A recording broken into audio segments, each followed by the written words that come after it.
Welcome to today's Triple Z. The Triple Z podcast is a daily program that you can use to help you fall asleep each night. Just turn down the volume, lay back, relax, and enjoy as you fall asleep.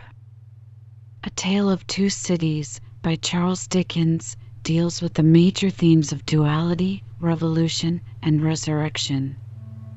It was the best of times, it was the worst of times in London and Paris as economic and political unrest lead to the American and French revolutions. The main characters in Dickens' A Tale of Two Cities, Dr. Alexandre Manette, Charles Darnay, and Sydney Carton, are all recalled to life or resurrected in different ways as turmoil erupts.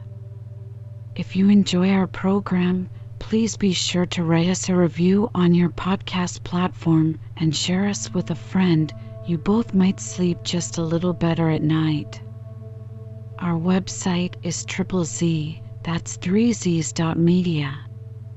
You can also like and share our content on Facebook or our Instagram account ZZZ Media Podcast.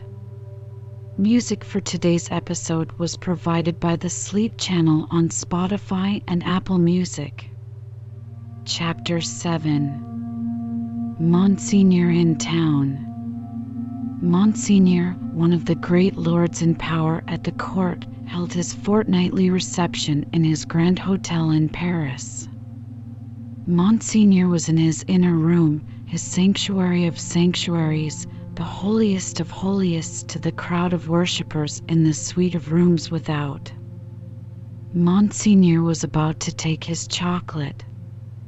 Monseigneur could swallow a great many things with ease, and was by some few sullen minds supposed to be rather rapidly swallowing France, but his morning's chocolate could not so much as get into the throat of Monseigneur without the aid of 4 strong men besides the cook.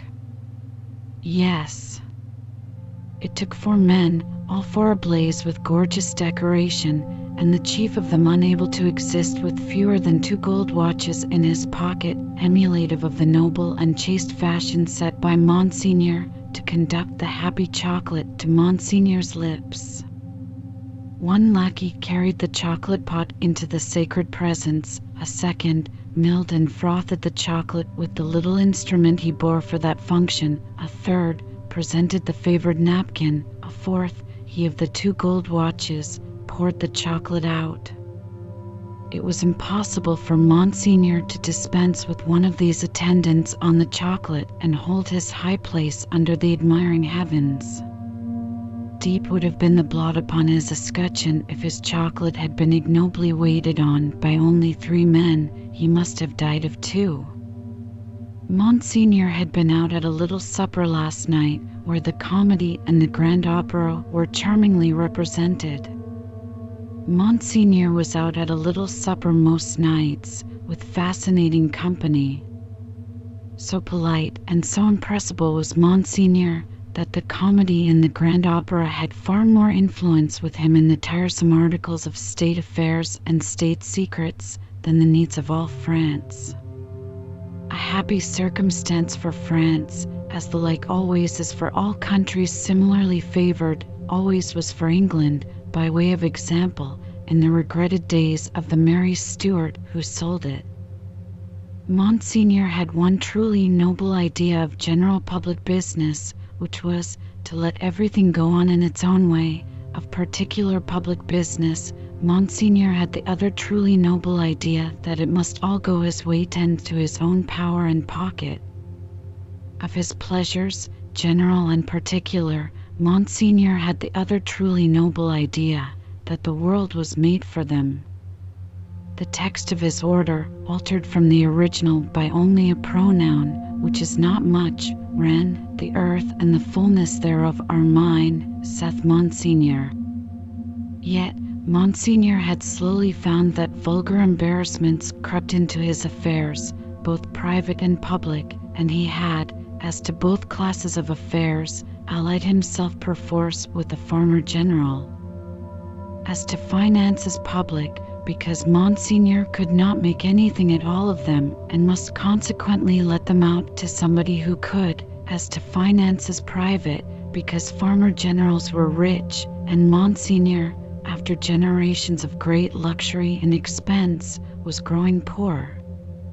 Hence Monsignor had taken his sister from a convent while there was yet time to ward off the impending veil, the cheapest garment she could wear, and had bestowed her as a prize upon a very rich farmer general, poor in family.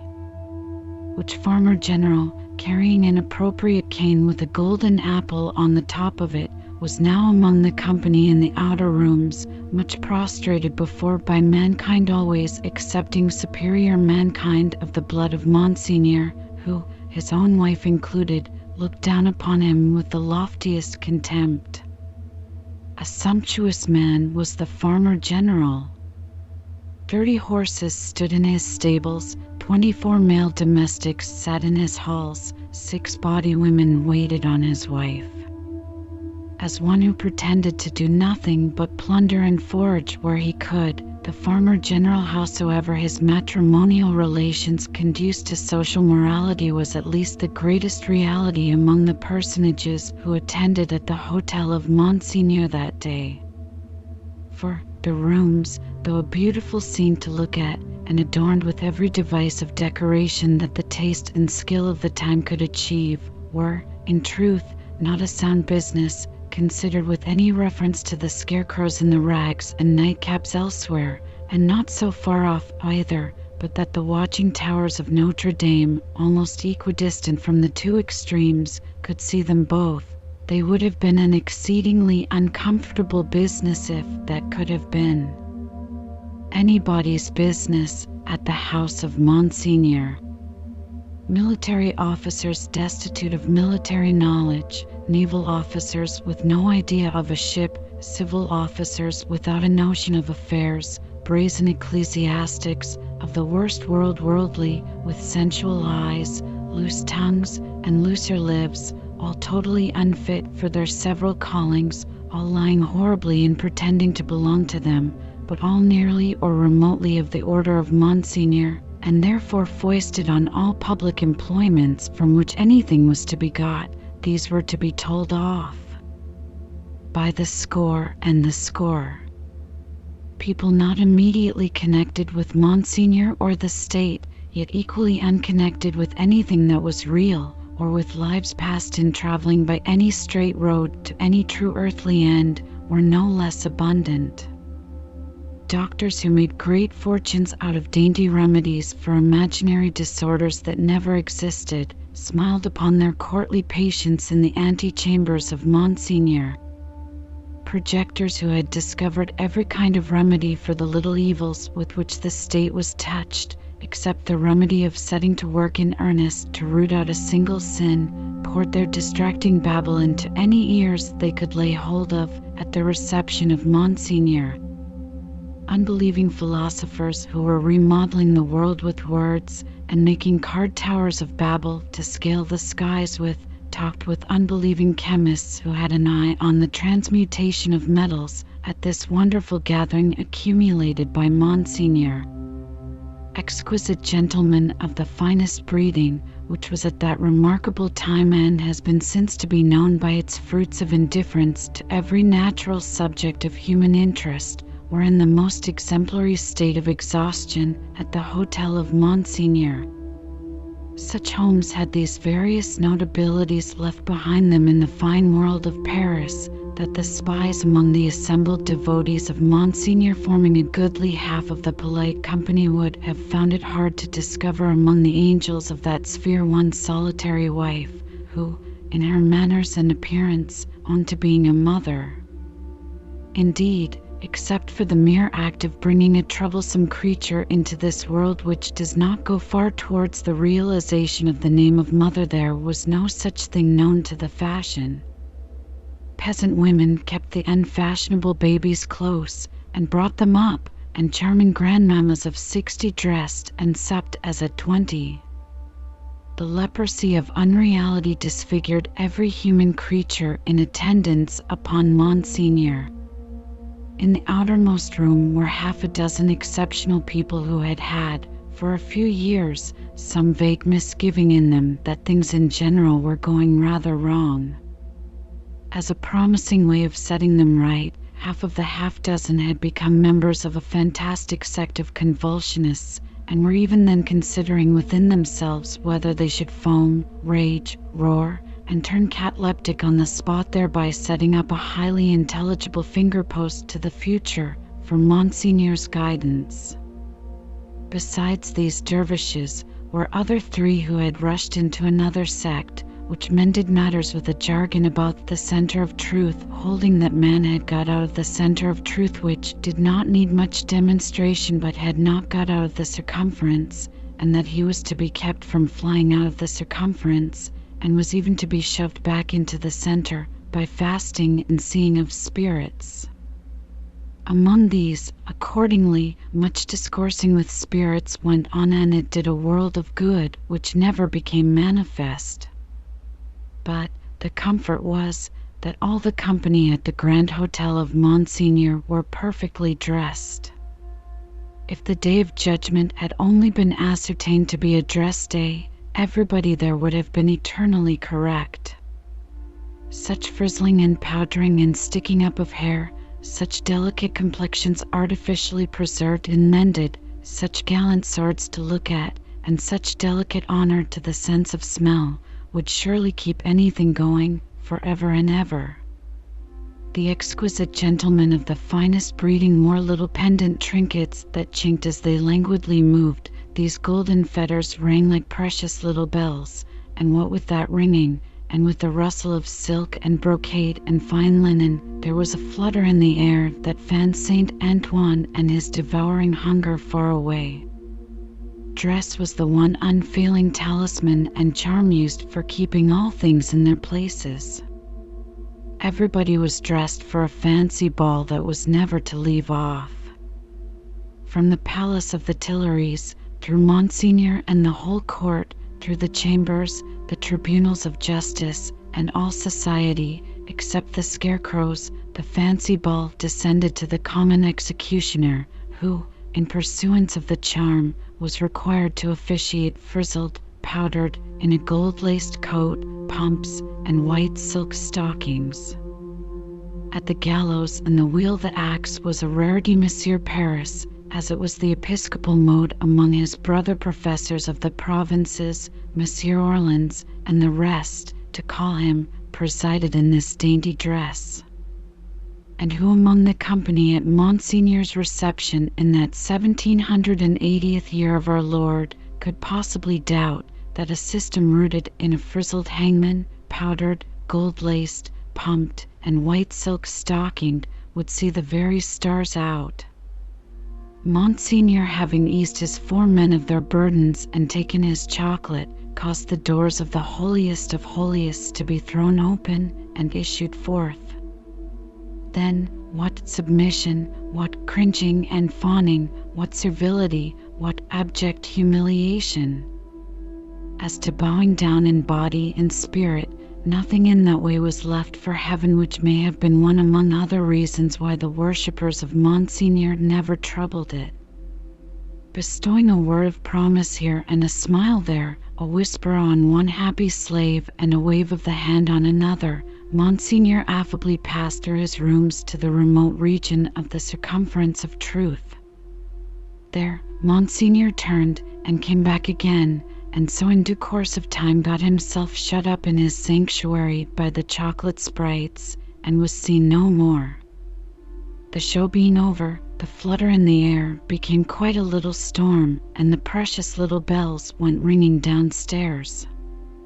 There was soon but one person left of all the crowd, and he, with his hat under his arm and his snuff-box in his hand, slowly passed among the mirrors on his way out. "I devote you," said this person, stopping at the last door on his way, and turning in the direction of the sanctuary, to the devil. With that, he shook the snuff from his fingers as if he had shaken the dust from his feet, and quietly walked downstairs. He was a man of about 60, handsomely dressed, haughty in manner, and with a face like a fine mask. A face of a transparent paleness, every feature in it clearly defined, one set expression on it. The nose, beautifully formed otherwise, was very slightly pinched at the top of each nostril. In those two compressions, or dints, the only little change that the face ever showed resided. They persisted in changing color sometimes, and they would be occasionally dilated and contracted by something like a faint pulsation. Then they gave a look of treachery and cruelty to the whole countenance. Examined with attention, its capacity of helping such a look was to be found in the line of the mouth and the lines of the orbits of the eyes, being much too horizontal and thin. Still, in the effect of the face made, it was a handsome face, and a remarkable one. Its owner went downstairs into the courtyard, got into his carriage, and drove away.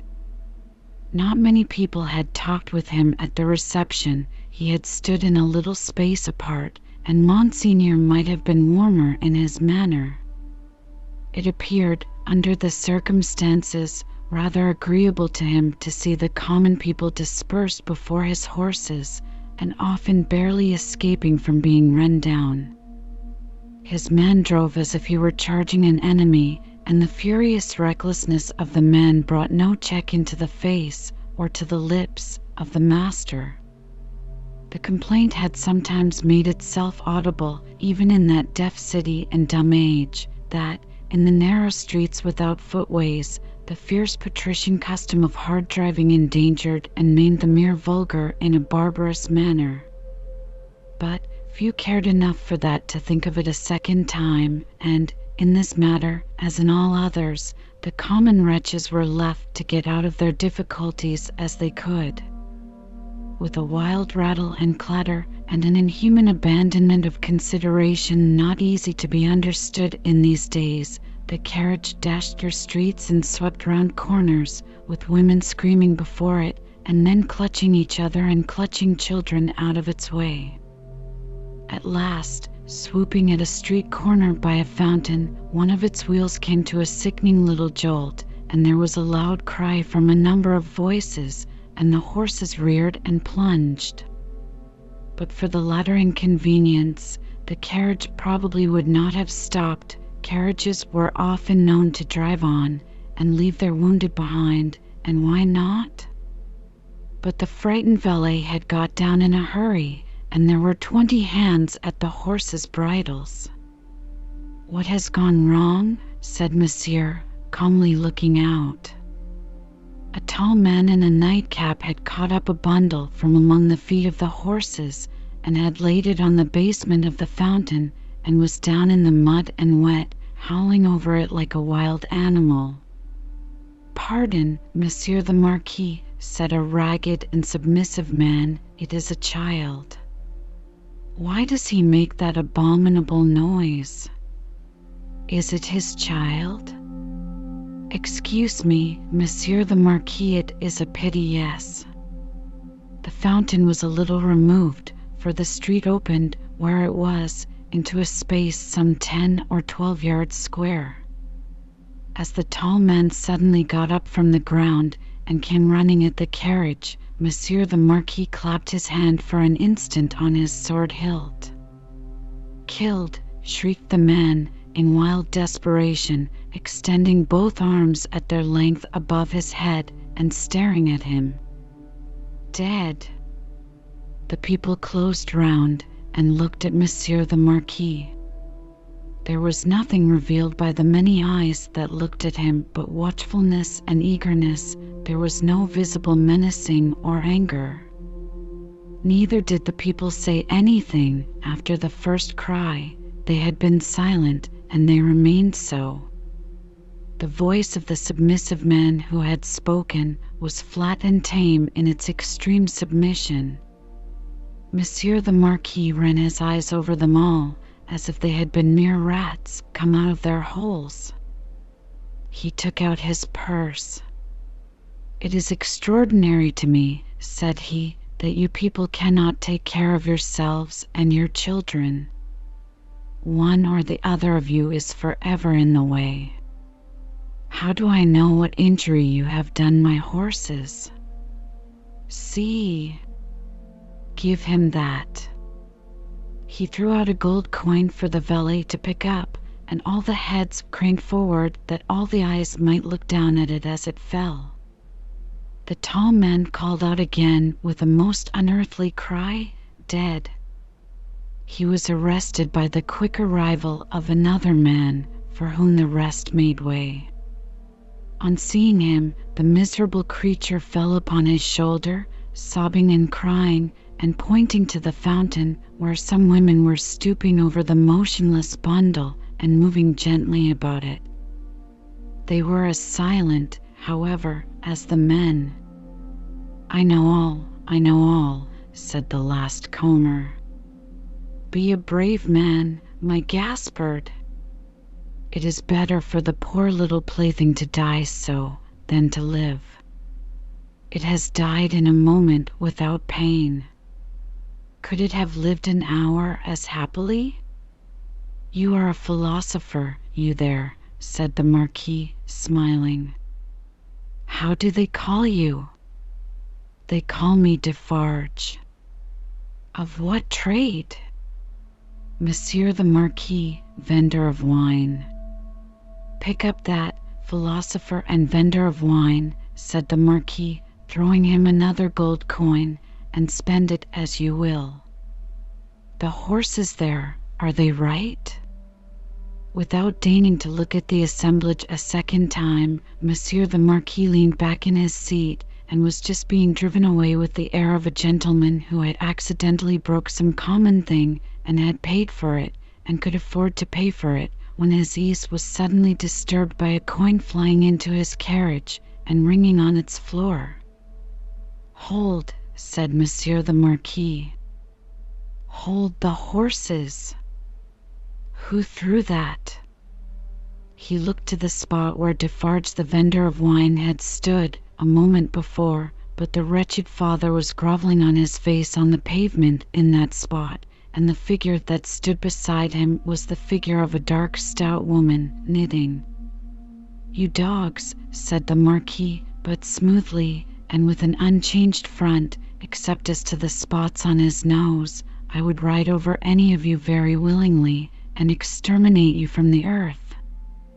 If I knew which rascal threw at the carriage, and if that brigand were sufficiently near it, he should be crushed under the wheels." So cowed was their condition, and so long and hard their experience of what such a man could do to them, within the law and beyond it, that not a voice, or a hand, or even an eye was raised. Among the men, not one. But the woman who stood knitting looked up steadily, and looked the Marquis in the face. It was not for his dignity to notice it. His contemptuous eyes passed over her, and over all the other rats, and he leaned back in his seat again, and gave the word "Go on." He was driven on, and other carriages came whirling by in quick succession, the minister, the state projector, the farmer general, the doctor, the lawyer, the ecclesiastic, the grand opera, the comedy, the whole fancy ball in a bright continuous flow, came whirling by. The rats had crept out of their holes to look on, and they remained looking on for hours, soldiers and police often passing between them and the spectacle, and making a barrier behind which they slunk, and through which they peeped. The father had long ago taken up his bundle and bidden himself away with it, when the women who had tended the bundle while it lay on the base of the fountain sat there watching the running of the water and the rolling of the fancy ball, when the one woman who had stood conspicuous, knitting, still knitted on with the steadfastness of fate. The water of the fountain ran, the swift river ran, the day ran into evening, so much life in the city ran into death according to rule. Time and tide waited for no man. The rats were sleeping close together in their dark holes again. The fancy ball was lighted up at supper. All things ran their course. Chapter 8. Monseigneur in the country. A beautiful landscape, with the corn bright in it, but not abundant. patches of poor rye where corn should have been, patches of poor peas and beans, patches of most coarse vegetable substitutes for wheat. On inanimate nature, as on the men and women who cultivated it, a prevalent tendency towards an appearance of vegetating unwillingly, a dejected disposition to give up and wither away. Monsieur the Marquis in his travelling carriage, which might have been lighter, conducted by 4 post horses and 2 postilions, fagged up a steep hill. A blush on the countenance of Monsieur the Marquis was no impeachment of his high breeding. It was not from within, it was occasioned by an external circumstance beyond his control, the setting sun. The sunset struck so brilliantly into the travelling carriage when it gained the hilltop that its occupant was steeped in crimson. "It will die out," said Monsieur the Marquis, glancing at his hands directly. In effect, the sun was so low that it dipped at the moment. When the heavy drag had been adjusted to the wheel, and the carriage slid downhill with a cinderous smell and a cloud of dust, the red glow departed quickly, the sun and the Marquis going down together. There was no glow left when the drag was taken off. But there remained a broken country, bold and open, a little village at the bottom of the hill, a broad sweep and rise beyond it, a church tower, a windmill, a forest for the chase, and a crag with a fortress on it used as a prison. Round upon all these darkening objects, as the night drew on, the Marquis looked, with the air of one who was coming near home. The village had its one poor street, with its poor brewery, poor tannery, poor tavern, poor stable-yard for relays of post-horses, poor fountain, all usual poor appointments. It had its poor people too.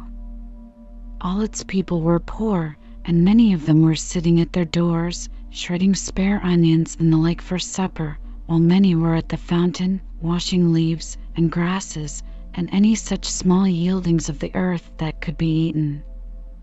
Expressive signs of what made them poor were not wanting: the tax for the state, the tax for the church, the tax for the lord, tax local and tax general, were to be paid here and to be paid there, according to solemn inscription in the little village, until the wonder was that there was any village left unswallowed.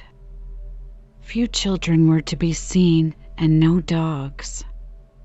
As to the men and women, their choice on earth was stated in the prospect life on the lowest terms that could sustain it, down in the little village under the mill, or captivity and death in the dominant prison on the crag. Heralded by a courier in advance, and by the cracking of his postilions' whips, which twined snake-like about their heads in the evening air, as if he came attended by the Furies, Monsieur the Marquis drew up in his travelling carriage at the posting-house gate. It was hard by the fountain, and the peasants suspended their operations to look at him. He looked at them, and saw in them, without knowing it, the slow sure filing down of misery-worn face and figure that was to make the meagreness of Frenchman and English superstition which should survive the truth through the best part of 100 years. Monsieur the Marquis cast his eyes over the submissive faces that drooped before him, as the like of himself had drooped before Monseigneur of the court, only the difference was that these faces drooped merely to suffer and not to propitiate when a grizzled mender of the roads joined the group. "Bring me hither that fellow," said the Marquis to the courier. The fellow was brought, cap in hand, and the other fellows closed round to look and listen, in the manner of the people at the Paris fountain. "I passed you on the road?" "Monseigneur, it is true. I had the honor of being passed on the road." "Coming up the hill, and at the top of the hill, both?" "Monseigneur, it is true." "What did you look at so fixedly?" "Monseigneur, I looked at the man." He stooped a little, and with his tattered blue cap pointed under the carriage. All his fellows stooped to look under the carriage. "What man?" Pig. And why look there? Pardon, Monseigneur, he swung by the chain of the shoe the drag. Who? Demanded the traveler. Monseigneur, the man. May the devil carry away these idiots. How do you call the man? You know all the men of this part of the country. Who was he? Your clemency, Monseigneur. He was not of this part of the country. Of all the days of my life, I never saw him. Swinging by the chain? To be suffocated? With your gracious permission, that was the wonder of it, Monseigneur. His head hanging over like this. He turned himself sideways to the carriage and leaned back with his face thrown up to the sky and his head hanging down, then recovered himself, fumbled with his cap, and made a bow. What was he like? Monseigneur, he was whiter than the miller. All covered with dust, white as a spectre, tall as a spectre. The picture produced an immense sensation in the little crowd, but all eyes, without comparing notes with other eyes, looked at Monsieur the Marquis. Perhaps to observe whether he had any spectre on his conscience. Truly, you did well, said the Marquis, felicitously sensible that such vermin were not to ruffle him, to see a thief accompanying my carriage, and not open that great mouth of yours. Bah! Put him aside, Monsieur Gabelle. Monsieur Gabelle was the postmaster and some other taxing functionary united. He had come out with great obsequiousness to assist at this examination, and had held the examined by the drapery of his arm in an official manner. Bah! Go aside, said Monsieur Gabelle. Lay hands on this stranger if he seeks to lodge in your village tonight, and be sure that his business is honest, Gabelle. Monseigneur, I am flattered to devote myself to your orders. Did he run away? Fellow, where is that accursed? The accursed was already under the carriage with some half-dozen particular friends, pointing out the chain with his blue cap. Some half-dozen other particular friends promptly hauled him out and presented him breathless to Monsieur the Marquis. Did the man run away, dolt, when we stopped for the drag? Monseigneur, he precipitated himself over the hillside head first, as a person plunges into the river. See to it, Gabelle. Go on. The half-dozen who were peering at the chain were still among the wheels. Like sheep, the wheels turned so suddenly that they were lucky to save their skins and bones. They had very little else to save, or they might not have been so fortunate. The burst with which the carriage started out of the village and up the rise beyond was soon checked by the steepness of the hill. Gradually, it subsided to a foot pace, swinging and lumbering upward among the many sweet scents of a summer night. The postilions, with 1,000 gossamer gnats circling about them in lieu of the furies, quietly mended the points to the lashes of their whips. The valet walked by the horses. The courier was audible, trotting on ahead into the dull distance. At the steepest point of the hill there was a little burial ground with a cross and a new large figure of our Saviour on it. It was a poor figure in wood, done by some inexperienced rustic carver, but he had studied the figure from the life his own life, maybe, for it was dreadfully spare and thin. To this distressful emblem of a great distress that had long been growing worse, and was not at its worst, a woman was kneeling. She turned her head as the carriage came up to her, rose quickly, and presented herself at the carriage door. It is you, Monseigneur. Monseigneur, a petition. With an exclamation of impatience, but with his unchangeable face, Monseigneur looked out.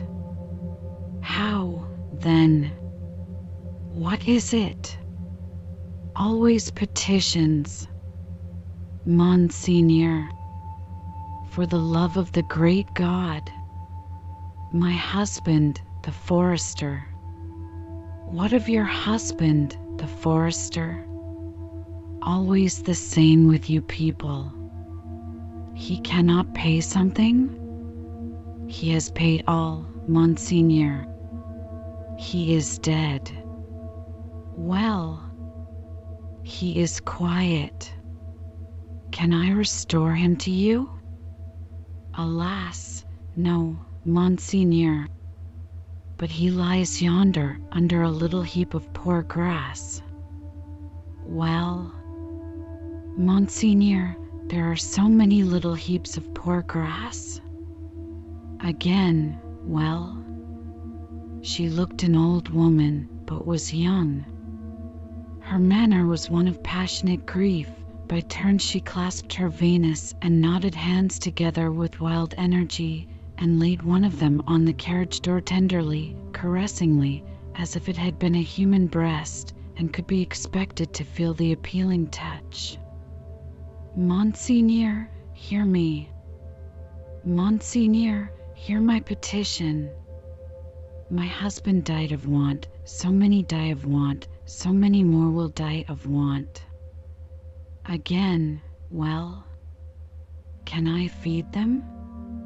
Monseigneur, the good God knows, but I don't ask it. My petition is that a morsel of stone or wood with my husband's name may be placed over him to show where he lies.